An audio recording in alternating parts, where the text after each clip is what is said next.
আমরা নতুন একটি যাত্রা শুরু করতে যাচ্ছি। যে নামটি আমরা আজকে দিয়েছি সেটা হলো লড়াইটা দ্বিগুণ হবে। আপনারা জানেন যে বাংলাদেশের সন্ত্রাস, চাঁদাবাজি এবং দুর্নীতি ব্যাপক হারে বেড়েছে, যেটার বিরুদ্ধে আমাদের নতুন প্রজন্ম লড়াই করে যাচ্ছেন। তো আপনারা গতকালকে আমরা সারাদিনে কি হয়েছে সেই বিষয়টা আমি আপনাদেরকে আপডেট দিতে পারি না, যার জন্য আজকে লাইভে আসা। আমরা গতকালকে ইলেকশন ডেটা সকালবেলা একদম শুরু করেছিলাম। সকালে আমরা পল্টনে সেন্টারে গিয়েছিলাম এবং সেখানে সবকিছু ঠিক পেয়েছিলাম। তারপর আস্তে আস্তে বিভিন্ন যে কেন্দ্রগুলো আছে সেখানে আমরা যাওয়া শুরু করি। আমাদের যে জায়গাটা থেকে সমস্যাগুলো শুরু হয়েছে সেটা হলো মির্জা আব্বাস মহিলা কলেজ। সেখানে আমরা গেলাম, যাওয়ার পরে দেখলাম অনেকগুলো মিডিয়া এবং মিডিয়াগুলোকে একসাথে করে রাখা হয়েছে যে মির্জা আব্বাস সাহেব এখানে আসবেন। এবং পরবর্তীতে আমি সেটা অ্যাভয়েড করে ভিতরে গেলাম। প্রথমে নারীদের সাথে কথা হলো, নারীরা ব্যাপক হারে সেখানে ভোটদানের জন্য উপস্থিত হয়েছিলেন এবং তারা যেটা জানালেন যে তাদের সিরিয়ালটা স্লো করে রাখা হয়েছে, যার জন্য ভিতরে ভোট দিতে তারা দেরি হচ্ছে। পরবর্তীতে আমরা সেখানে আমাদের যারা এজেন্ট জিজ্ঞেস করলাম আপনার কি অবস্থা, কেমন আছেন, কোনো সমস্যা আছে কিনা। উনি জানালেন যে ওনাকে 1 ঘন্টা লেট করে ঢুকতে দেওয়া হয়েছিল এবং সেই 1 ঘন্টাটা ছিল যে মির্জা আব্বাসের গুন্ডা বাহিনী তাকে 1 ঘন্টা লেট করে ঢুকতে দিয়েছিল। এটা কোনো প্রশাসনিক ব্যক্তি বা যারা ছিল তারা কিন্তু বাধাগ্রস্ত সৃষ্টি করেনি। এর পরবর্তীতে আপনারা একটা ইত্তেফাকের যে নিউজ লাইভে আপনারা দেখেছিলেন যে আমাকে অবরুদ্ধ করে রাখা হয়েছিল। প্রথমে আমি রেলওয়ে কলোনি যে স্কুলটা আছে স্কুলে ঢুকলাম। ঢোকার পরে যে আমার সাথে 2 জন তারা এলাও করেছিল প্রশাসনের জায়গা থেকে যে আপনি 2 জনকে নিয়ে ঢুকতে পারবেন কেন্দ্র পরিদর্শনে। আমি যখন ভিতরে গেলাম প্রথমেই এক ব্যক্তিকে দেখলাম, তার হাতে হলো সিল দেওয়া, অর্থাৎ সাইনটা লাগানো। তাকে জিজ্ঞেস করলাম আপনি ভোট দিয়েছেন কিনা। উনি বললেন হ্যাঁ ভোট দিয়েছি। তো আমি বললাম আপনার এখানে কাজ কি। উনি বললেন যে আমি এখানে পরিদর্শন করতেছি। আমি একটু পরে গিয়ে আরো কয়েকজনকে পেলাম যারা ভোট দিয়ে দিয়েছে কিন্তু হলো কেন্দ্র পাহারা দিচ্ছে, ভিতরে ধানের পক্ষে কাজ করতেছে। তো তাদেরকে বললাম, প্রিজাইডিং অফিসারকে আমি ডাকলাম। প্রিজাইডিং অফিসার আসার পরে তাকে বললাম তাদেরকে বের করে দিন। প্রিজাইডিং অফিসার চুপ করে থাকলো। এর মধ্যে ধানের শেষে যে একজন এজেন্ট আছে সেও আমার কাছে চলে আসলো। আসার পরে বললো যে আপনি এখানে ঢুকছেন কেন। আমি বললাম আমি যেহেতু প্রার্থী আমার তো পরিদর্শনের সুযোগ আছে। এবং উনি দেখলাম প্রিজাইডিং অফিসারের সাথে সব জায়গা হলো বিভিন্ন জায়গায় ঘোরাফেরা করতেছে। তো আমি প্রিজাইডিং অফিসারকে বললাম এজেন্ট তো ভিতরে থাকবে, আপনি তাকে বাইরে নিয়ে কেন ঘোরাফেরা করেন। উনি কোনো উত্তর দিতে পারলো না। তো পরবর্তীতে সেখানে আমরা পরিদর্শন করে শেষ করে যখন বের হলাম, বের হওয়ার পর আমাদের স্লেজিং বিভিন্ন কটু কথা শুরু করলো। এবং একটা লোক বাহির থেকেই প্রথমে বলতেছিল এতদিন সহ্য করেছি পাটবাড়ি আর সহ্য করবো না, আজকে তোমাকে ফেলবো, যেটা আপনারা মিডিয়ার মাধ্যমে দেখেছেন। তো আমরা একটু সামনে আসার পরেই আমার পিছন দিয়ে একদম নিচ থেকে হলো লাঠি দেওয়া শুরু করলো। সেটা আমাদের সাথে যারা ছিল তারা প্রটেক্ট করলো। এবং যে ব্যক্তিটা আমাকে হুমকি দিয়েছিল একটু পরে আমার মাথার মধ্যে জোরে একটা ঘুষি মারলো এবং একটা টিপস নিক্ষেপ করলো, যেটা হলো আমার পাশে যেজন ছিলেন ওনার মাথায় হলো এসে পড়লো। এবং পরবর্তীতে আর্মি আসে, আর্মি এসে আমাদের উদ্ধার করে নিয়ে আসে। এবং আমরা দেখেছিলাম যে পুরো শাহজাহানপুর বিভিন্ন জায়গা থেকে ছাত্রদল, যুবদলে যারা সন্ত্রাসী ছিল সবাইকে একসাথে করে নিয়ে আসা হয়েছিল। সেখান থেকে আমরা এসে আরো অনেকগুলো কেন্দ্র পরিদর্শন করলাম, অনেক জায়গায় আমরা ভালো পেয়েছি। তো ঠিক আমরা সন্ধ্যার দিকে যখন আমাদের আমাদের অফিসে আমরা চলে যাই, যাওয়ার পরে ভোট কাউন্টিং শুরু হতে থাকে, তখন আসলে আমাদের কাছে ইনফরমেশন আসা শুরু করে যে বিভিন্ন জায়গায় যারা আমাদের প্রিজাইডিং অফিসার আছেন, যে ভাইরা দায়িত্ব নিয়েছিলেন, তাদেরকে হলো বিভিন্ন জায়গায় হলো সমস্যা সৃষ্টি করতেছে, যাতে ভোট কাউন্টিংটা যাতে হলো ধানের শেষে পক্ষে হলো বেশি দেওয়া শুরু করে। এবং আমরা খুঁজে নেওয়া শুরু করলাম আমাদের এই সাপলাগুলির যারা এজেন্ট ছিল তাদেরকে হুমকি ধুমকি দিচ্ছে এবং বিভিন্ন জায়গা হলো তাদেরকে হুমকি ধুমকি দেওয়ার মাধ্যমে তাদেরকে মির্জা আব্বাসের বাহিনী যে আমরা টাকা পয়সা দিব, তারা জোর শুরু করলো যে ধানের শেষের পক্ষে এই জায়গাটা আপনাদের রায়টা বাড়িয়ে দিতে হবে। তারা আমাদের কাছে অভিযোগ করা শুরু করলো। আমরা বিভিন্ন জায়গায় যাওয়া শুরু করলাম এবং পরবর্তীতে খোঁজ নিয়ে দেখলাম যে কেন্দ্র ভিত্তিক তারা সন্ধ্যার পরে যখন আমাদের রেজাল্টগুলো আমাদের ভালো আসা শুরু করলো, তারা একযোগে সকলগুলো কেন্দ্রে অ্যাটাক করলো। আমাদের এত বাহিনী বা এত বড় বাহিনীকে মোকাবেলা শক্তি সামর্থ্য ছিল না। বিভিন্ন জায়গায় তারা সন্ত্রাসীদেরকে অ্যাকসেপ্ট করলো বহিরাগত জায়গা থেকে এবং তারা প্রত্যেকটা কেন্দ্রে তারা অ্যাটাক শুরু করলো। আমাদের কাছে প্রত্যেকটা জায়গা থেকে কল আসা শুরু করলো যে আপনাদের কেন্দ্রগুলো অ্যাটাক করছে, আপনাদের এখানে এই জায়গায় প্রবলেম, ওই জায়গায় প্রবলেম। আমরা এত বেশি মেসেজ আসতেছিল, ফোন আসতেছিল, আমরা সব জায়গাটা আসলে সামাল দিতে পারি নাই। কারণ আমরা প্রত্যেকটা কেন্দ্রে 100 জন স্বেচ্ছাসেবক বাহিনী রেখেছিলাম, কিন্তু 100 জন স্বেচ্ছাসেবকের বাহিনী জায়গায় তারা হলো 500 জন, 600 জন এবং প্রত্যেকে চিহ্নিত যারা সন্ত্রাসী ছিল তাদের নেতৃত্বে তারা কেন্দ্রগুলো অ্যাটাক শুরু করে। পরবর্তীতে আমরা যখন শুনতে পেলাম বিভিন্ন জায়গায় মির্জা আব্বাসের বাহিনীগুলো এবং মির্জা আব্বাসের ওয়াইফ স্বয়ং বিভিন্ন কেন্দ্রে গিয়ে তার পক্ষে যারা প্রিজাইডিং অফিসার আছে তাদেরকে হুমকি ধুমকি দেওয়া শুরু করলো। এর মধ্যে আমরা বঙ্গভবনে যে কেন্দ্রটি ছিল প্রাথমিক বিদ্যালয়, সেখানে আমরা খোঁজ নিয়ে দেখলাম যে সেখানে হলো যে জায়গাটা হলো বক্সের ভিতরে সিল না পড়ার কথা, বাহিরে সিল দিয়েছে, তারা সেটা ইনক্লুড করতে চাচ্ছে। সেখানে আমি ম্যাজিস্ট্রেটের সাথে কথা বললাম। ম্যাজিস্ট্রেট বললো আমি চিফ রিটার্নিং যিনি আছেন, রিটার্নিং কর্মকর্তা, ওনার সাথে কথা হয়েছে। উনি আমাকে নির্দেশনা দিয়েছেন যে যাতে ব্যালটের বক্সের বাহিরে যেগুলো সিল পড়েছে সেগুলো ইনক্লুড করার জন্য। পরবর্তীতে বললো যে তারা, আমি প্রিজাইডিং যিনি অফিসার তাদের সাথেও সেখানে কথা বললাম, তারা বললো হ্যাঁ আমরা এরকম নির্দেশনা পেয়েছি। পরবর্তীতে আমি ডিরেক্ট ডিসি যিনি রিটার্নিং কর্মকর্তা তার অফিসে চলে যাই। অফিসে যাওয়ার পর আরো ভয়ঙ্কর সংবাদ শুনতে পেলাম ছাত্রদল যুবদলের সন্ত্রাসীরা এনএক্স বিল্ডিং এ, যেখানে প্রায় তারা 1000 ভোট জালিয়াতি করেছিল, সেখানে গিয়ে তার সবাইকে অবরুদ্ধ করে রাখেন। পরবর্তীতে আমরা এই ডিসিকে বললাম যে আপনি তাদেরকে উদ্ধার করার ব্যবস্থা করুন এবং সেখানে যারা আছেন কেন্দ্রটা রক্ষা করুন। ডিসি যখন পুলিশ এবং আর্মিকে ফোন দিল, আর্মি বললো আমি সেখানে মুভ করতে পারবো না, ভার্সিটি ডক্টরের অনুমোদন লাগবে। তো আমরা জিজ্ঞেস করলাম তাহলে আপনি সেখানে কেন্দ্র দিয়েছেন কেন, আপনার আন্ডারে তো কেন্দ্র। পরবর্তীতে অনেক চাপাচাপি করার পরে তারা পুলিশ এবং বিজিবি পাঠিয়ে এনএক্স বিল্ডিং এর সেই ব্যালট বক্সটা তারা উদ্ধার করে এবং সেটা নিয়ে আসে এবং সেখানে প্রায় 1000 ভোট আমাদেরকে কম দেখানো হয়েছে। এর মধ্যে আমরা খোঁজ পাইলাম যে স্ক্যাটন স্কুলে হলো মির্জা আব্বাসের ওয়াইফ সেখানে গিয়ে নতুন করে আবার ভোটগুলা রিডিং করা শুরু করেছেন এবং কাউন্টিং করা শুরু করেছেন। এর মধ্যে আমাদের কাছে একটি ভয়েস রেকর্ড আসলো যে সকল প্রিজাইডিং অফিসারের প্রতি নির্দেশনা দেওয়া হয়েছে ব্যালট বক্সের বাইরে যে সিলটা পড়েছে এটা কিন্তু নির্বাচন কমিশনের নিয়ম অনুযায়ী সেই ভোটটা কাউন্ট হওয়ার কথা না, সেই জায়গাটাও প্রিজাইডিং অফিসারদের জন্য নির্দেশনা দেওয়া হয়েছে এবং উনি ছিলেন মির্জা আব্বাসের ভাগিনা আদিত্য। এটাও শুধু নয়, বিভিন্ন জায়গায় আরো অনেক জায়গায় যেমন হলো আবু জর গিফারি কলেজ এবং শহীদ ফারুক স্কুল আছে, সেখানে জাহাঙ্গীরের বাহিনী ও ইঞ্জিনিয়ার সুজনের যারা ছেলেপেলেরা সেখানেও তারা অ্যাটাক শুরু করলো। অন্যদিকে শান্তিবাগ প্রাইমারি স্কুলে মনার বাহিনী এবং আজিজ হাফিজের নেতৃত্ব হলো অ্যাটাক শুরু করলো।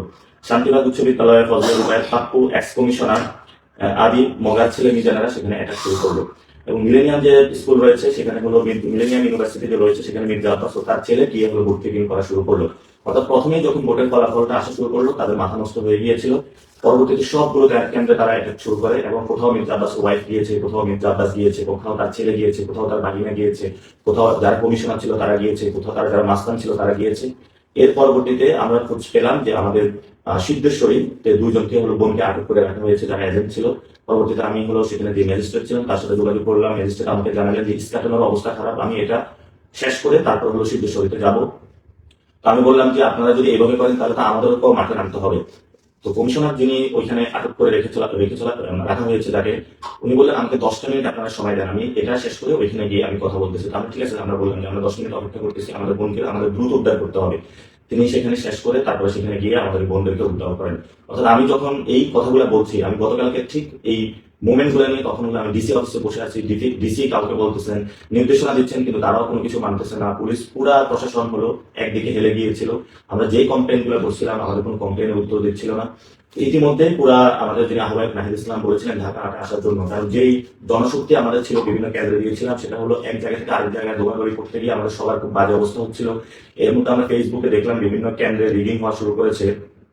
এর আগের দিন যখন পরিবার সংস্কৃতি বিকাশ কেন্দ্র হলো জাল ভোট করার জন্য একদল সন্ত্রাসী একত্রিত হয়েছিল, তখন আমরা 10-15 জনকে পাঠিয়েছিলাম। আমাদের প্রত্যেকটা ব্যক্তিকে হলো রাস্তায় ফেলে পিটানো হয়েছে, ঘুষি দেওয়া হয়েছে, কিল দেওয়া হয়েছে, প্রত্যেকটা ব্যক্তি আহত করা হয়েছে। তো আমরা তারপরে ওই দিন হলো কেন্দ্রটা রক্ষা করি। তো আমাদের ঢাকা 8-এ যে এক্সপিরিয়েন্সটা অর্জন হয়েছে সেটা হলো প্রত্যেকটা কেন্দ্র ভিত্তিক তারা হলো সন্ত্রাসীদেরকে জড়ো করেছে এবং যিনি প্রার্থী ছিলেন, প্রার্থীর যিনি ওয়াইফ ছিলেন, ভাগিনা ছিলেন, ছেলে ছিলেন, তার যে সন্ত্রাসী লালিত পালিত যে সন্ত্রাসী বাহিনী ছিলেন, প্রত্যেকে বিভিন্ন জায়গায় গিয়ে হলো কেন্দ্রগুলো দখল করেছেন এবং সেগুলো তাদের ম্যানিপুলেট করে তাদের ফেভারে নিয়ে যাওয়ার চেষ্টা করেছেন।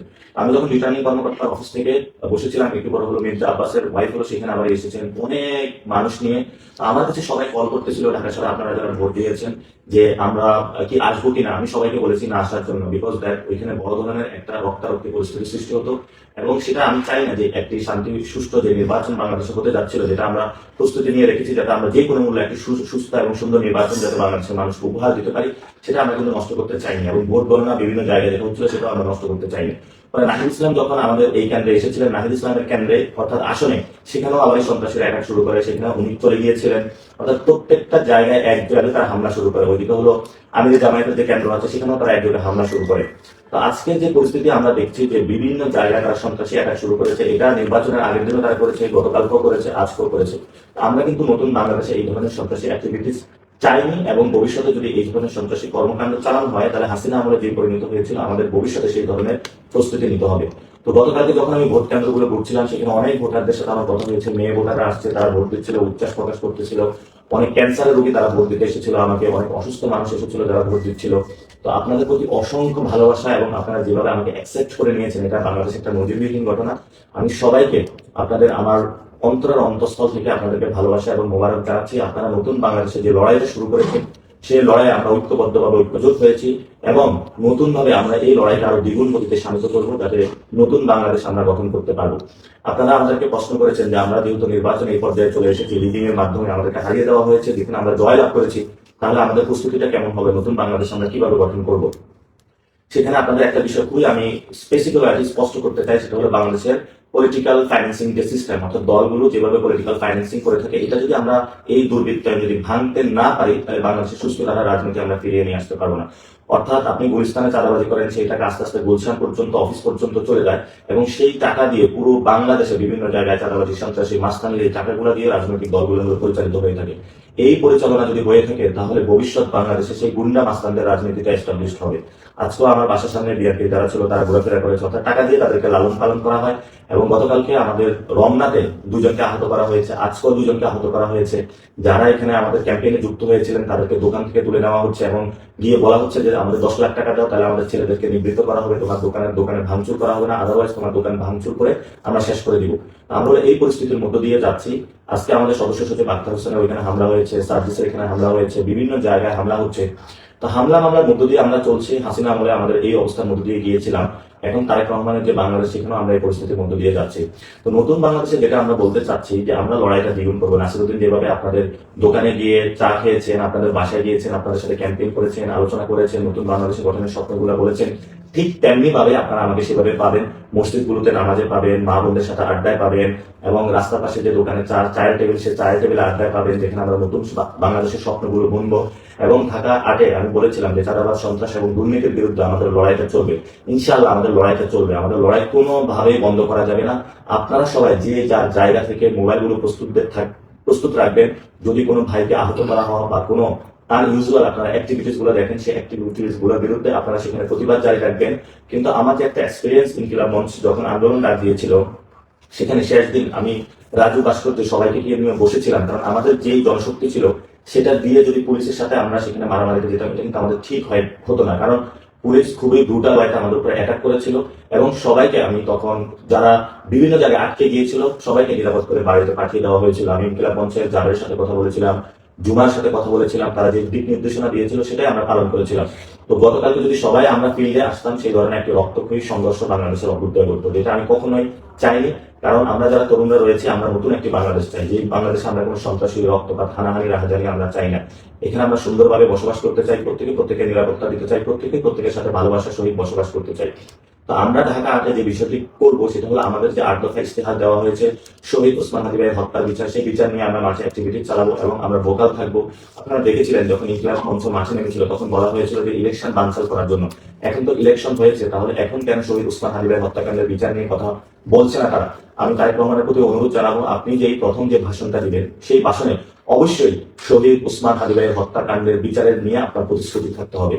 সাথে সাথে বাংলাদেশের সন্ত্রাস, চাঁদাবাজি, দখলদারিত্ব, মাঝখানে যে রাজনীতি চলছে সেটার বিরুদ্ধে স্টেটমেন্ট থাকতে হবে। কারণ আপনি বলেছিলেন আপনি নতুন বাংলাদেশ গঠন করতে চান। আপনারা জানেন যে আমাদের ঢাকা মেডিকেল থেকে বিভিন্ন জায়গায় স্বাস্থ্য ব্যবস্থা ভেঙে পড়েছে, যার কারণে আমাদের ইন্ডিয়াতে যেতে হয়। তো সেই জায়গায় যদি আমরা নতুনভাবে বাংলাদেশের স্বাস্থ্য ব্যবস্থা গড়ে তুলতে পারি, তাহলে হয়তো বা বিদেশি যারা দেশগুলো রয়েছে সেখানে আমাদের শরণাপন্ন হতে হবে না। আপনারা জানেন অনেক আমাদের আহত ভাই হয়েছিল, যাদেরকে আমরা বাংলাদেশে চিকিৎসা দিতে পারি না, বিদেশে পাঠাতে হয়েছিল। তো বাংলাদেশে যদি চিকিৎসা ব্যবস্থা উন্নত থাকতো, অনেক ভাইকে আমরা রক্ষা করতে পারতাম। আমরা সেখানে শিক্ষার কথা বলেছি, যেখানে বিকারুন্নেসা, সিদ্ধেশ্বরী, বিভিন্ন স্কুল কলেজগুলোতে শিক্ষা বাণিজ্য হয়, সেই ভর্তি বাণিজ্য আমরা বন্ধ করার কথা বলেছি। আমাদের সেই লড়াইগুলো চলমান থাকে, যেখানে ভর্তি বাণিজ্য হবে সেখানে আমরা যাব, যেখানে সন্ত্রাস হবে সেখানে আমরা যাবো, দখলদারিত্ব, চাঁদাবাজি হবে সেখানে আমরা যাবো, এবং আমাদের প্রতিবাদগুলো জয় যাবো। আমরা প্রতিবাদ থেকে এক চুলো ইনশাআল্লাহ সরবো না। কারণ এই নাসিরুদ্দিন পাটোয়ারি যতদিন জীবিত থাকবে, ততদিন দ্বিগুণ শক্তিতে চাঁদাবাজি, সন্ত্রাস এবং দখলদারিত্বের বিরুদ্ধে তার লড়াইটা চালিয়ে যাবে। সবাই আপনারা পাশে থাকবেন। যদি সবাই পাশে থাকেন, আমরা সবাই একসাথে ঐক্যবদ্ধভাবে নতুন বাংলাদেশ গঠন করতে পারি, তাহলে ভারতীয় আধিপত্যবাদ থেকে আমরা মুক্তি পাবো, এবং আমাদের যারা নারী সমাজ রয়েছে তাদের জন্য নতুন একটি বাংলাদেশ গঠন করতে পারবো, আলেম ওলামাদের জন্য একটি নতুন বাংলাদেশ গঠন করতে পারবো। আপনারা জানেন যে বাংলাদেশের অর্থনৈতিক কাঠামো ভেঙে পড়েছে, পণ্যের দাম বেড়ে গিয়েছে, সামনে রমজান আসছে। এই রমজানে তারেক রহমান এবং যারা সরকার গঠন করবে তাদেরকে অবশ্যই এটা প্রতিশ্রুতি দিতে হবে বাংলাদেশের সামনে, যে এই রমজানে কোনো ধরনের সিন্ডিকেট তারা রাখবে না। যদি সেই আবার পুরাতন সিন্ডিকেট গুলো তারা ফিরিয়ে আনার চেষ্টা করে, তাহলে আমরা শক্ত হাতে এর প্রতিবাদ করবো ইনশাআল্লাহ। আমাকে অনেক ধরনের হুমকি ধামকি দেওয়া হচ্ছে, এবং আমার বাসার পিছনে পাশে সব জায়গায় তারা লোক নিয়োজিত করে রেখেছে, বিভিন্ন যে আন্ডারগ্রাউন্ড সন্ত্রাসী তাদেরকে তারা অ্যাক্টিভ করেছে। এবং আপনারা আজকে দেখেছেন, আমি গতকালকে বলেছিলাম লাঙ্গল এবং ধান একাকার হয়ে গিয়েছে, এবং লাঙ্গলের মধ্য দিয়ে আওয়ামী লীগ আসতেছে, আওয়ামী লীগের মধ্য দিয়ে ভারত বাংলাদেশে আবার তার সেই যে অ্যাগ্রেসিভ অ্যাটাক সেটা শুরু করবে। আজকে আপনারা দেখেছেন আওয়ামী লীগের একটি কেন্দ্র উদ্বোধন করা হয়েছে, অফিস উদ্বোধন করা হয়েছে, অর্থাৎ তাদের সাথে একটা চুক্তি হয়েছিল, প্রিয় আওয়ামী লীগ তোমরা আমাদেরকে ভোট দিবা এবং ভোটের মধ্য দিয়ে তোমাদের সকল যে অফিসগুলো রয়েছে আমরা খুলে দিব। আমরা বাংলাদেশে বেঁচে থাকতে একটা আহ্বান জানাচ্ছি, বাংলাদেশে আমরা যতদিন থাকবো ততদিন আওয়ামী লীগের বিচার হওয়া পর্যন্ত, বিচার যে রায় দিবে অর্থাৎ জনগণের মধ্যে তাদের যে রায় আসবে সেই রায় বাস্তবায়িত হওয়া পর্যন্ত তাদের কোনো অফিস তারা খুলতে পারবে। এবং আওয়ামী লীগের যে আমরা যারা শহীদ হয়েছিল, আহত হয়েছিল, তাদের হত্যাকাণ্ডের বিচার হওয়ার পরে আওয়ামী লীগের বিষয়ে বাংলাদেশের মানুষ সিদ্ধান্ত নিব। এবং আপনারা জানেন যে সংস্কার প্রক্রিয়া হাবুট যেটা এসেছে সেটাতে বাংলাদেশে জয়ী হয়েছে এবং জনগণ অভূতপূর্ব সাড়া দিয়েছে। কিন্তু আমরা শুনতে পাচ্ছি 200 এর বেশি আসন পাওয়ার কারণে বিএনপি এই বিষয়টা বানচাল করার চেষ্টা করবে। আমরা সেই জায়গায় এই দলকে বলবো বানচাল করার চেষ্টা করবেন না, কারণ হাসিনা আমলে আমরা দেখেছিলাম তারা যখন জনগণের বিরুদ্ধে গিয়েছিল তাদের অনেক বড় রাজত্ব ছিল, সেই রাজত্বগুলো খান খান হয়ে গিয়েছিল। তো আপনারা যতই বড় রাজত্বের স্বপ্ন দেখেন না কেন, এই স্বপ্নগুলা ঘুমের মধ্যেই দেখেন। বাংলাদেশের রাজত্ব ভাঙতে বেশি দিন সময় লাগবে না বাংলাদেশের মানুষের। আমি পুরো বাংলাদেশের মানুষকে ঐক্যবদ্ধ হওয়ার আহ্বান জানাচ্ছি, বিশেষত প্রিয় জেনজি এবং যারা তরুণ প্রজন্ম। আমরা জানি আপনারা দুর্নীতির বিরুদ্ধে আছেন, সন্ত্রাসের বিরুদ্ধে আছেন, চাঁদাবাজের বিরুদ্ধে আছেন, দখলদারিত্বের বিরুদ্ধে আছেন। এই লড়াইটা আমাদের থামানো যাবে না, এই লড়াইটা আমাদের কারো একার না, এই লড়াইটা আমাদের সবার। এবং আমরা জানি আমাদের যারা সিনিয়র সিটিজেন রয়েছেন, এস্টাবলিশমেন্টের অংশের মধ্যে রয়েছে, এই নির্বাচনটা ছিল ওল্ড ভার্সেস নিউ, অর্থাৎ এস্টাবলিশমেন্টে যারা রয়েছেন তারা নতুনদেরকে মানতে পারেনি। সেখানে নির্বাচন যে প্রক্রিয়া, এটা একটা আই ওয়াশিং লোক দেখানো কাজ করা হয়েছে, যেখানে বড় ধরনের ইঞ্জিনিয়ারিং করা হয়েছে, সেগুলো দেশবাসীর সামনে স্পষ্ট, আপনাদের সামনে স্পষ্ট। সেই জায়গা থেকে আমরা বলবো নতুন বাংলাদেশে এই নির্বাচন প্রক্রিয়া ঠিক করতে হবে, যে নির্বাচন প্রক্রিয়ার মধ্য দিয়ে যারা বিজয়ী তারাই সত্যিকার অর্থে বিজয়ী হবে। পেশি শক্তির রাজনীতি থেকে বেরিয়ে আসবো, আমরা দখলদারিত্বের রাজনীতি থেকে বেরিয়ে আসবো এবং সন্ত্রাসীর যে রাজনীতি সেটা থেকে আমরা বেরিয়ে আসে নতুন একটি বাংলাদেশে ইনশাল্লাহ সবাই যোগ দিব। আপনারা সবাই ঐক্যবদ্ধ থাকবেন। বিশেষত প্রিয় মা এবং বোনেরা, আপনারা অনেক কষ্ট করেছেন, অনেকে মেহেদি উৎসব করেছেন, অনেকে রোজা রেখেছেন, অনেকে নফল নামাজ পড়েছেন। প্রিয় বাবারা, আপনারা অনেকে কান্না করেছেন জায়নামাজে, আপনারা অনেকে রোজা রেখেছেন। আমি এই ঋণ কখনো আপনাদের শোধ করতে পারবো না, আমি শুধু একটা বিষয় দিয়ে শোধ করবো। আমি আপনারা যে লড়াই আমাকে সহযোগিতা করেছেন সেই লড়াইটা ইনশাল্লাহ আমি চালিয়ে যাব। আপনারা যেভাবে মসজিদের বারান্দা আমাকে পেয়েছেন সেভাবেই পাবেন, রাজপথে যেভাবে স্লোগানে পেয়েছেন সেভাবেই পাবেন, যেভাবে ক্যাম্পেইনে অন্যায়ের বিরুদ্ধে আমাকে পেয়েছেন সেভাবেই পাবেন। যারা সন্ত্রাস, চাঁদাবাজি এবং দখলদারিত্ব করেও ইলেকশন ইঞ্জিনিয়ারিং মধ্যে মাসল পাওয়ারের মাধ্যমে সংসদে যাচ্ছে, আমরা ভবিষ্যৎ বাংলাদেশে তাদেরকেও দেখে নিব। উসমান হাদি ভাই বলে গিয়েছিলেন তাদের ঘুম হারাম করে দেওয়ার জন্য আমরা সত্যিকার অর্থে তাদের ঘুম হারাম করে দিব এবং নতুন বাংলাদেশ গঠন করব। আমরা আজকে দেখতে পাচ্ছি প্রশাসনের অনেকেই নতুন করে আগ্রহী হয়েছেন অত্যাচারের স্টিম রোলার চালানোর জন্য। প্রিয় ভাই, আমরা আপনাদেরকে বলবো, আপনাদের দেখেছেন কত নির্যাতনের মধ্য দিয়ে আমরা গিয়েছি, আর্মা নির্যাতন, জল কামান, লাঠির বাড়ি, এবার দ্বিগুণ গতিতে আমরা ফেরত দিব। প্রশাসনের বাইরেকে আমরা বলবো এই কল্পনা ভুলেও করবেন না যে নতুন বাংলাদেশের তরুণ প্রজন্মের পিঠের মধ্যে আঘাত করে তাদের রক্তাক্ত করে আপনারা পার পেয়ে যাবেন।